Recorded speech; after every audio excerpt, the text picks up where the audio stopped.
Maharashtra today 24 news सत्य परिस्थितीचा सविस्तर आढावा।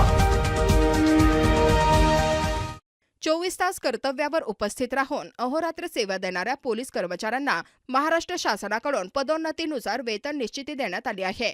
या पार्श्वभूमीवर परभणी जिल्हा पोलीस अधीक्षक रवींद्रसिंह परदेशी यांनी जिल्ह्यातील सुमारे 50 सेवानिवृत्त कर्मचाऱ्यांशी औपचारिक चर्चा केली असून भविष्यात पोलीस कर्मचाऱ्यांना राज्य शासनाकडून सर्व सोयी सुविधांचा लाभ देण्यात येणार आहे अशी माहिती दिली आहे।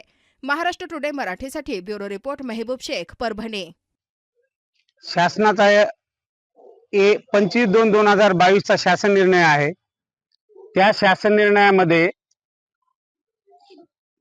ग्रेड PSI हे पदाला वेतन श्रेणी दिलेली आहे, परंतु महाराष्ट्रातील कुठल्याही जिल्ह्यांना न दिल्यामुळे आमच्या नांदेड रेंजचे आमचे पोलीस अधीक्षक साहेबांनी आम्हाला 25/2/2022 च्या शासन निर्णयानुसार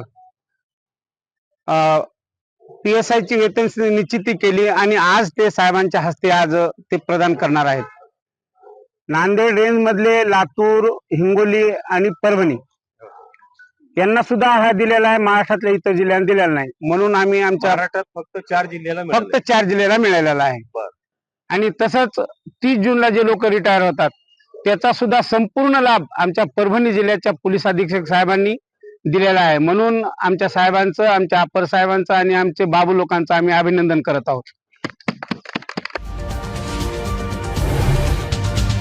आजच महाराष्ट्र टुडे 24 न्यूजला सबस्क्राइब करा आणि सत्य परिस्थितीचा सविस्तर आढावा पहा।